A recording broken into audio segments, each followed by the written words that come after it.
अस्सलाम वालेकुम बेटा। अच्छा जी, हमारे पास आज हम करेंगे चैप्टर 6 के न्यूमेरिकल्स। अगेन बेटा चैप्टर 6 का थोड़ा सा इंट्रोडक्शन, ये सारी चीज़ें, क्योंकि फार्मूलाज आएंगे तो ही आप न्यूमेरिकल कर सकेंगे। तो पहले मैं बता देता हूँ कौन कौन से टॉपिक कैसे कैसे हमने फार्मूला किया था। बेटा हमारे पास पहला पहला टॉपिक ही था हुक्स लॉ के रेलिवेंट इलास्टिसिटी के नीचे। पहला पहला ही जो चैप्टर 6 का पेज है उसमें हमने किया था कि हमारे पास बेटा एफ डायरेक्टली प्रोपोर्शनल होता है एक्स के, और एफ इज इक्वल टू के एक्स होता है। यहाँ पे के स्प्रिंग कांस्टेंट था। तो ये हुक्स लॉ का फार्मूला बेटा याद रखना, एफ इज इक्वल टू के एक्स। ये हुक्स लॉ हमने टॉपिक पढ़ा हुआ है। फिर हमारे पास बेटा आगे टॉपिक आया था डेंसिटी। ये आपने 5th-6th क्लास से ही पढ़ी हुई है। डेंसिटी का फार्मूला होता है मास पर यूनिट वॉल्यूम, तो वो लिखा हुआ है हमारे पास। उसके बाद प्रेशर हमारे पास है बेटा फोर्स पर यूनिट एरिया। ये भी हमने इस चैप्टर में पढ़ा है कि प्रेशर क्या होता है, फोर्स पर यूनिट एरिया। फिर प्रेशर इन लिक्विड का बेटा हमने फार्मूला पढ़ा था, P is equal to rho g h. यहाँ पर जो ये सिंबल लगा हुआ है रो का, ये डेंसिटी का सिंबल हमारे पास होता है। तो ये आ गया बेटा हमारे पास। और फिर अगर दो चीज़ों की हमारे पास डेंसिटी सेम है, इक्वल है, बल्कि प्रेशर हमारे पास जो लिक्विड्स हैं उनका सेम है, तो हम क्या करते हैं, rho g h one is equal to rho g h two. तो ये रिलेशन यूज़ होगा। फिर हमने एक इम्पोर्टेंट 3 टॉपिक आपको बताया था।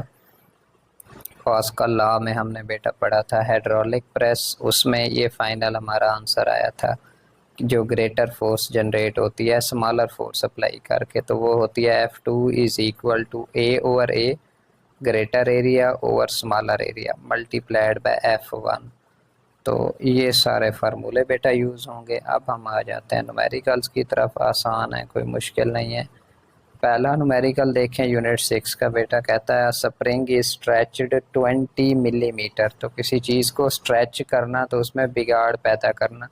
तो अब आपको बताया था कि जो हुक्स लॉ में एक्स था वो यही चीज़ थी हमारे पास। स्प्रिंग में कितना स्ट्रेच आया है, या आपके हाथ में फॉर एग्जांपल रबड़ थी, आपने उसमें स्ट्रेच प्रोड्यूस किया है, लेंथ में चेंजेस जो हमारे पास आई है उसको भी एक्स से ही रिप्रेजेंट करते हैं।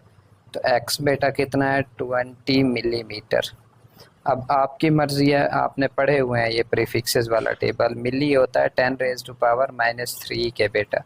तो आपकी मर्जी है, मिली आप ख़त्म करें क्योंकि लेंथ का ऐसा यूनिट होता है मीटर, तो हमें तो फिजिक्स में ऐसा यूनिट चाहिए होता है। तो आप लिख दें 20 मल्टीप्लाइड बाय 10⁻³ आगे आपके पास कैलकुलेटर में ये वाला आंसर आपके पास आ जाएगा। ये लिख लें, कन्वर्जन पहले मतलब कर लें।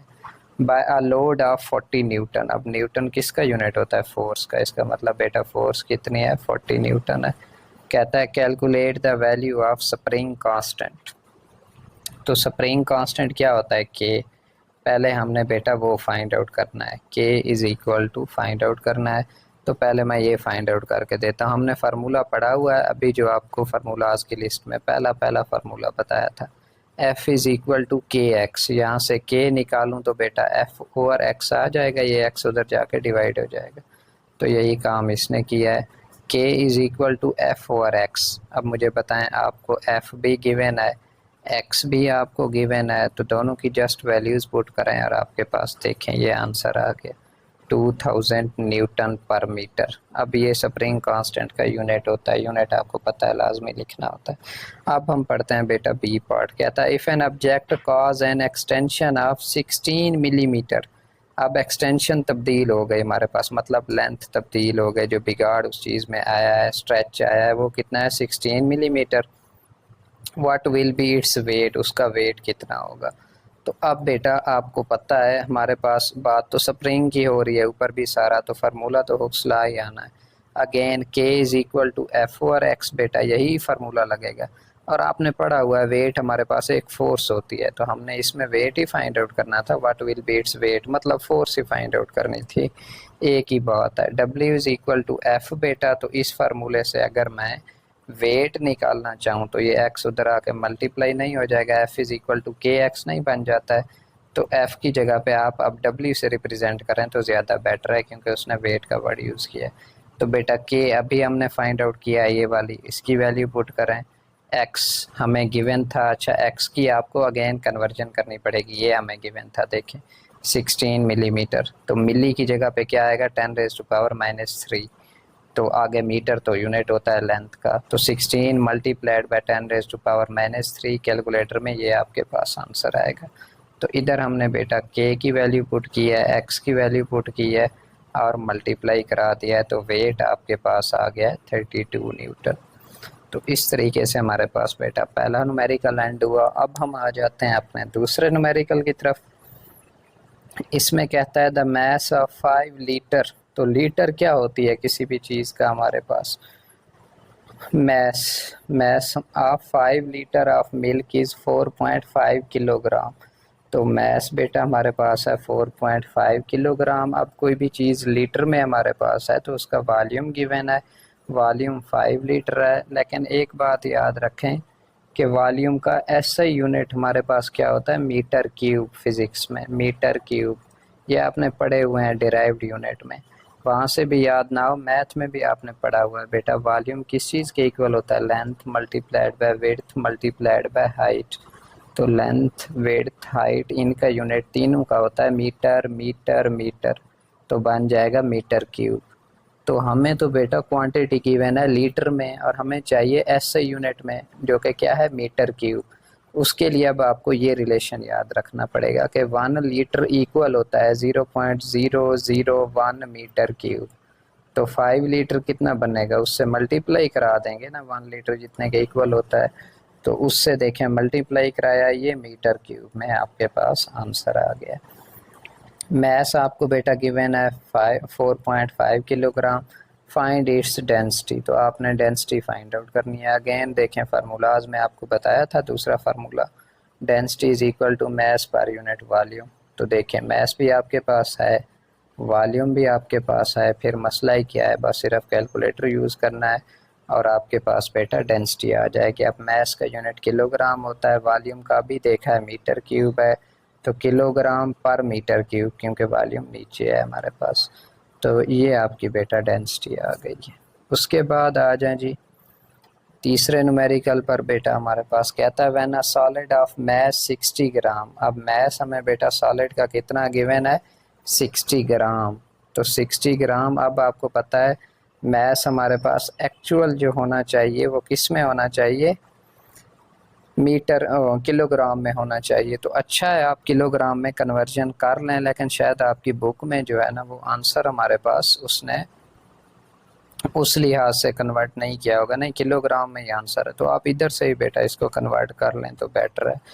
मैस का यूनिट होता है किलोग्राम, अब इधर किलो लाने के लिए 1000 के साथ डिवाइड कर दें, तो 60/1000 जो भी आंसर है वो लिख दें, वरना इस मेथड से जिसने किया है वो भी ठीक हो जाएगा। आगे देखें, into a measuring cylinder the level of water rises from 40 centimetre cube two 44 centimetre cube. तो इसका मतलब हमारे पास हमने अभी पढ़ा है मीटर क्यूब किसका यूनिट होता है, वॉल्यूम का। तो इधर इसने अगेन सेंटीमीटर क्यूब यूज़ किया है। V1 volume 1 is equal to 40 centimetre cube है, दो वॉल्यूम गिवन है ना, V2 is equal to 44 centimetre cube है। अगेन आपका क्वेश्चन होगा बेटा पीछे हमने मीटर क्यूब ही वॉल्यूम का ऐसा यूनिट पढ़ा है, तो बिल्कुल ठीक है आपकी बात। यहाँ से सेंटी को ख़त्म कर दें, तो 1 सेंटी हमारे पास होता है 10⁻⁻2 के इक्वल, तो इधर पावर 3 है, तो आपने 10⁻⁻6 से इसको मल्टीप्लाई कराना होगा आपके पास। इस इधर भी सेंटी से मीटर क्यूब बनाने के लिए 10⁻⁻6 से, ताकि ऐसे यूनिट में आ जाए। इधर ऐसे यूनिट में कन्वर्ट ना भी करें तब भी देखें क्वेश्चन आगे जा रहा है, वो एंड पे कन्वर्जन कर देता है तब भी ठीक है, लेकिन वो कुछ के जहन में होता है जो कि वैलिड है बिल्कुल, कि हम हमेशा गिवन डेटा में ही कन्वर्जन करते हैं ऐसे यूनिट में। तो इसको बेटा किलोग्राम में कन्वर्ट कर लें 1000 के साथ डिवाइड करके, इसको मल्टीप्लाई करा दें 40 multiplied by 10⁻⁻6, 44 multiplied by 10⁻⁻6। Calculator में आंसर निकाल लें इन दो के, तो दो वॉल्यूम आ गए। Calculate the density of the solid. अब आपको पता है डेंसिटी का बेटा हमने फार्मूला पढ़ा है मैस पर यूनिट वॉल्यूम, ठीक है मैस तो मेरे पास आ गया, लेकिन वॉल्यूम तो मेरे पास दो हैं इस क्वेश्चन में। इसका मतलब मुझे तो सिंगल वॉल्यूम चाहिए, तो सिंगल वॉल्यूम के लिए बेटा फिजिक्स में क्या करते हैं, फाइनल माइनस इनिशियल। तो वही किया है, देखें फाइनल वॉल्यूम ये था, इनिशियल ये था, उसमें से माइनस कर दिया है तो 4 सेंटीमीटर क्यूब आया है। आपका आंसर मीटर क्यूब में आएगा अगर आपने कन्वर्जन कर ली होगी। उसके बाद डेंसिटी को देखें, D is equal to m over v. अब देखें उसने पहले कन्वर्जन नहीं किया बिल्कुल, तो उस हिसाब से भी ठीक है। बिल्कुल एंड में आंसर में उसने कन्वर्जन कर लिया। देखें कैसे किया है, उसका भी मेथड बताता हूँ। तो उसमें बेटा हमारे पास देखें कहता है 60, मैस की जगह पे 60 पुट कर दिया है उसने, इधर किलोग्राम में कन्वर्ट नहीं किया है। वॉल्यूम की जगह पे 4 हमारे पास बेटा, तो 15 ग्राम पर सेंटीमीटर क्यूब आ गया। तो अब आपने करना क्या है, इधर देखें सारी वही चीज़ें फाइनल कन्वर्जन में। ये फार्मूला याद रखें, आपकी मर्ज़ी है, लेकिन ये याद रखना थोड़ा सा मुश्किल है। इसको हम ऐसे क्यों करें, हमें पता है चीज़ों का। 15 ग्राम, अब हमने किलोग्राम में कन्वर्ट करना है ना, तो पहले ये प्रोसेस कर लें। ग्राम को बेटा किलोग्राम में कन्वर्ट करने के लिए 1000 के साथ डिवाइड करते हैं, जैसे इधर बताया था। तो आप 15 नीचे लिखेंगे डिवाइडेड बाय 1000 हमारे पास। उसके बाद नीचे देखें लिखा हुआ है हमारे पास पर सेंटीमीटर क्यूब। अभी आपको बताया है इधर सेंटी का भी क्यूब है, ऐसे समझें होल का क्यूब है ना। 10⁻⁻⁻6 बनेगा हमारे पास। तो नीचे हमने 1000 से डिवाइड किया है और फिर हमारे पास इसको मल्टीप्लाई कराना है 10⁻⁻6 के साथ। तो देखें आपके पास 1000 को मैं लिख सकता हूँ 10⁻3, तो नीचे आ जाएगा 10⁻3 मल्टीप्लाइड बाय 10⁻6 यहाँ पर। तो -6 + 3 आंसर क्या आएगा 10⁻3, वो नीचे आएगा 15 के। तो आपको पता है -3 पावर ऊपर जाके क्या हो जाती है प्लस, तो 15 मल्टीप्लाइड बाय 10⁻3, 10⁻3 कितनी होती है 1000 के इक्वल। तो 15 मल्टीप्लाइड बाय 1000 वो कितना बन जाएगा 15000। इस तरीके से आप इसमें कन्वर्जन करेंगे बेटा। उधर से कन्वर्जन कर लें तब भी बिल्कुल ठीक होगा। उसके बाद आ जाए जी हमारे पास है चौथा न्यूमेरिकल। तो इसमें देखें कहता है अगेन वही चीज़ें हैं। A block of would of density, हमें बेटा डेंसिटी गिवन है इसमें, ये वाली है। Has a volume of 60 centimetre cube. अब देखें वॉल्यूम है 60 सेंटीमीटर क्यूब, अब इधर ही कन्वर्ट कर रहा है। तो कन्वर्ट करने का बेटा आपको मेथड बताया था। सेंटीमीटर क्यूब को कन्वर्ट करने के लिए आप मल्टीप्लाई कराते हैं। आप ये सारे स्टेप छोड़ दें, आपको पहले ही डायरेक्ट बता दिया था। सेंटी आपने प्रीफिक्सेस वाले टेबल में पढ़ा हुआ है। 1 सेंटी इक्वल होता है 10⁻⁻2 के। तो इधर तो पावर 3 है, तो वो क्या बन जाएगा 10⁻6। तो उसके साथ मल्टीप्लाई करा देते होते हैं। 60 मल्टीप्लाइड बाय 10⁻6 मीटर क्यूब। यहाँ पर इसको रोक दें तो वॉल्यूम आपके पास आ गया, डेंसिटी आ गया। हमने क्या फाइंड आउट करना है बेटा मैस। तो फार्मूला देखें, density is equal to mass पर यूनिट वॉल्यूम। अब मैस निकालना हो तो वॉल्यूम और डेंसिटी आपस में क्या होंगे मल्टीप्लाई। दोनों की वैल्यूज़ आपके पास मौजूद हैं, एक की ये है हमारे पास, एक की ये है। बस जस्ट कैलकुलेटर यूज़ करना है और बेटा आपके पास आंसर आ जाएगा।